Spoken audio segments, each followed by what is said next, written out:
안녕하세요. 오지훈 국어정원의 오지훈 선생입니다. 자, 오늘은 비유법 종류 중에서 대유법에 대해서 알아보도록 하겠습니다.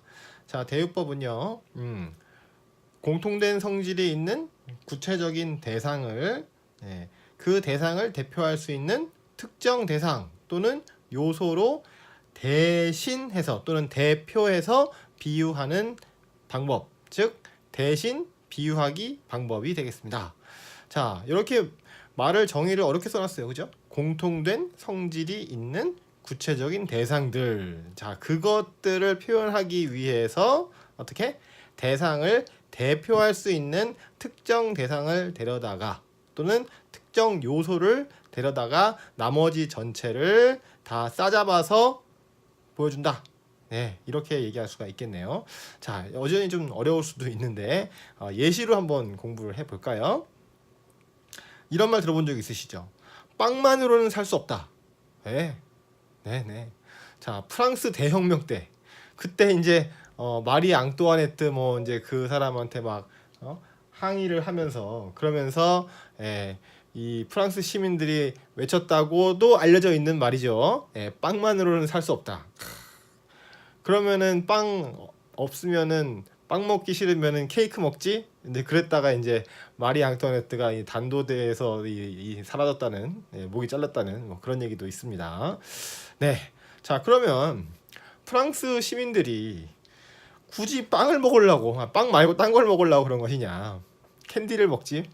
아니란 말이에요, 그죠? 케이크 먹지 그런 게 아니라 자, 이 빵이라고 하는 것은 뭡니까?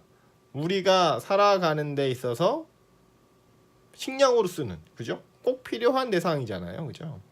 우리나라로 치면 뭐가 될 수 있어? 밥이 될 수도 있겠죠, 그죠? 밥만으로는 살 수 없다. 이렇게 얘기했단 말이에요. 자, 그럼 이게 무슨 말이냐? 밥이라고 하는 것은 의식주 중에서 뭐에 속하죠? 식에 속하죠, 식. 음식, 그죠? 음식. 자, 그러니까 이 밥이라고 하는 것이 곧 음식 전체를 말할 수도 있고 조금 더 확장해서 생각해 보면 의식주, 옷, 그 다음에 먹는 것, 그 다음에 집, 그죠? 살아가는 곳, 장소, 이렇게 해서 의식주를 대표할 수도 있다 이겁니다. 다시 말해서 빵이라고 하는 것으로 이런 의식주, 삶의 기본적인 것들, 이런 것들을 대신해서 나타냈다 이렇게 볼 수도 있다는 거죠. 그러니까 프랑스 시민들이 주장했던 말은 뭐예요? 야, 우리가 단순히 그 빵 먹기 위해서 이렇게 살아가는 게 아니다. 좀 더 인간다운 삶을 살고 싶다. 이런 뜻으로서 우리는 빵만으로는 살 수 없다. 이렇게 주장했다고 볼 수가 있는 거죠. 네. 자, 이와 유사한 걸로 뭐가 있냐면 펜은 칼보다 강하다. 이런 말도 있습니다. 그죠? 거기서도 역시 펜이라고 하는 것이 뭘 의미한다? 바로 뭐 언론이나 출판 또는 뭐 지식 이제 이런 것들을 의미한다고 볼 수가 있겠죠.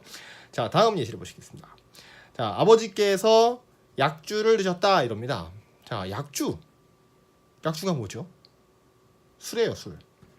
술의 일종인데 이 그 독한 술에다가 한약재를 넣어가지고 이 한약재가 이 알코올에 싹 녹도록 해서 이거를 탁 발효시켜서 먹었을 때 몸에 이 한약 성분이 잘 스며들 수 있도록 만든 그런 좋은 술이란 말씀이죠.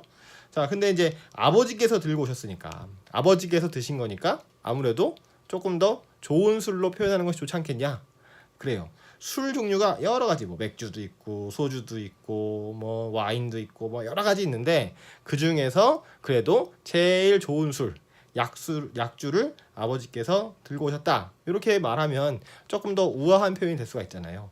자, 그래서 이렇게 약주를 드셨다라는 표현으로 약주라는 것으로 술 전체를 싸잡는다. 이렇게 볼 수가 있겠죠. 자, 이게 바로 대유법입니다. 자, 그 다음 예시 보실까요? 요즘 급식들은 말이야 우리와 세대 차이가 많이 나. 자, 이렇게 말할 수 있겠죠. 자, 여기서 말하는 급식이라고 하는 것은 실제로 급식 음식을 말하는 것이 아니고 자, 학생들 주로 이제 중학생이나 고등학생들을 대신해서 나타내는 겁니다. 학생들이 요새는 거의 대부분이 학교에서 급식을 먹잖아요. 그러니까 야, 이 학생들이라고 말 안 하고 학생들이 주로 먹게 되는 급식을 가지고 학생들 전체, 중고등학생들 전체를 이렇게 다 싸잡아서 말한다고 볼 수가 있겠습니다. 급식은 초등학생도 먹는데요? 이렇게 얘기할 수도 있겠죠. 자, 그러면 만약에 이렇게 할 수도 있어요. 요즘 교복들은 말이야, 우리랑 세대 차이가 너무 많이 나. 이렇게 얘기할 수도 있다는 거죠. 그러면 그때 교복은 바로 교복을 입는 학생들, 주로 중학교, 고등학교 학생들이 되겠다. 이렇게 볼 수가 있다는 것입니다.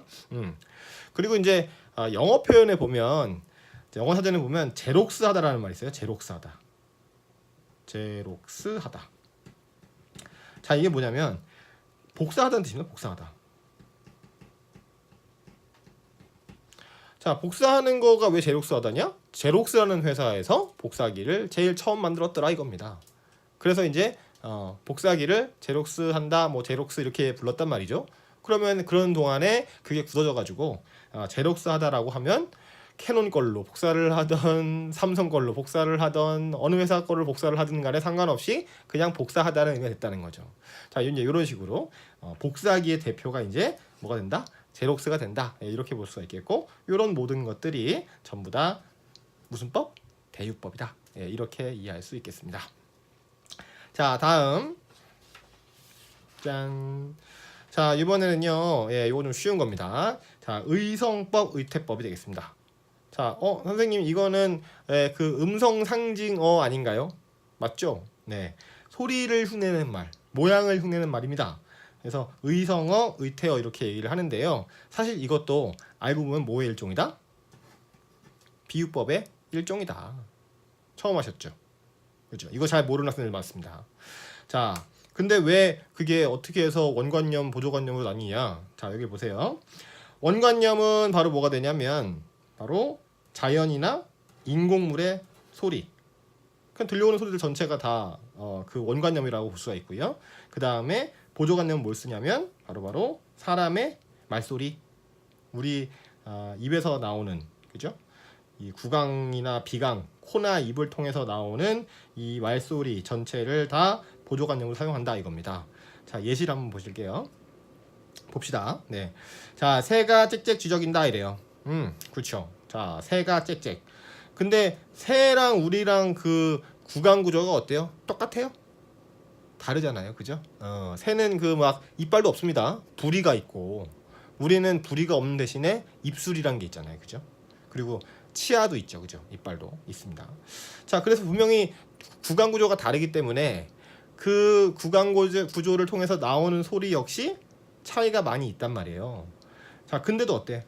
새가 쥐저기는 그 특유의 소리가 있단 말입니다. 뭐라고 하는데, 자, 그 소리를 어떻게? 쌍지읒 애기역, 쌍지읒 애기역 이렇게 해가지고 짹짹이라는 우리말로 대신 나타냈다 이런 얘기지. 그죠? 자, 그렇습니다. 그러니까 실제 사운드가 있는데, 실제 소리가 있는데 그 소리를 한국어 표현으로 바꿨다 이렇게 보시면 되는 거죠. 그렇게 바꾸는 과정이 뭐다? 비유법이다. 그래서 소리를 흉내내는 말은 의성법, 그리고 모양이나 움직임을 흉내내는 말은 의태법 이렇게 본다는 것이죠. 그러니까 의성어, 의태어에다가 뭐만 붙였다? 요 법만 붙였다. 이렇게 이해하시면 되는 겁니다. 자, 다음 예시 보실까요? 시냇물이 졸졸 흐른다 이렇게 돼 있어요. 시냇물이 졸졸 흐른다. 국어사전에 보면 이 졸졸이라고 하는 것은 적은 양의 물이 이렇게 흐르는 소리 또는 모양 이렇게 돼 있어요. 그러니까 요거는 의성어도 되고 의태어도 되는, 둘 다 되는 거라고 할 수 있겠죠. 특이하죠.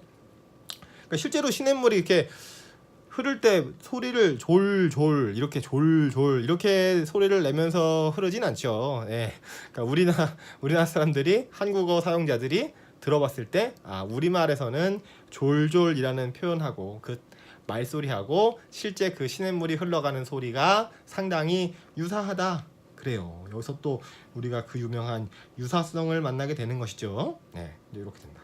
또 서류를 휙휙 던졌다. 그렇습니다. 자, 서류가 날아가나 봐. 서류가 막 날아가는데 그 소리가 휙휙 소리가 난다는 거죠. 근데 실제로는 그렇게 똑같이 휘 이렇게 해서 나는 것이 아니라 서류 던지는 특유한 소리가 있는데 그 소리 대신에 어떻게 우리나라 말 중에서는 휙휙이라는 발음이 그 실제로 날아가는 소리와 매우 유사성을 갖더라. 이렇게 볼 수가 있다는 거죠. 네. 자, 이것이 바로 의성 의태법이 되겠습니다. 자, 이거에 왜 중요하냐면요. 여러분들 수능 문제 풀 때 그 작문 문제에서 보면 조건 문제라는 게 있어요. 조건 문제. 내용 조건 하나 하고 표현 방식 조건 하나 주고서는 이것이 잘 드러나 있는 문장을 하나 골라라. 선지에서 골라라. 이런 문제가 있지 않습니까? 자, 그때 많이 나오는 것 중에 하나가 이 비유법이에요. 표현 방식에서. 그러니까 비유적 표현이 들어있는 것을 골라라. 이런 식으로. 자, 그때 이제 이 비유법의 종류를 다 알지 못하면 의성어나 의태어가 나왔을 때 이게 비유법인지 몰라서 못 맞추는 경우가 생길 수가 있습니다. 충분히 그럴 수 있죠. 그러니까 아는 게 힘이에요. 이걸 모르면 그냥 이게 뭔지, 이게 비유법인지 아닌지, 음성 상징어긴 한데 이게 여기 왜 들어있는지 알 수가 없는 거죠. 자, 그러니까 지금부터는 아셨으니까 꼭 기억해 두셨다가 이런 표현 방식이나 조건 문제 풀 때, 그럴 때 꼭 활용을 해 주시기 바랍니다. 시 해석에서도 마찬가지겠죠? 자, 그러면은 오늘은 일단 여기까지 하고요. 잠시 후에 고대가요 황조가를 가지고 비유적 표현에 대해서 한번 알아보도록 하겠습니다.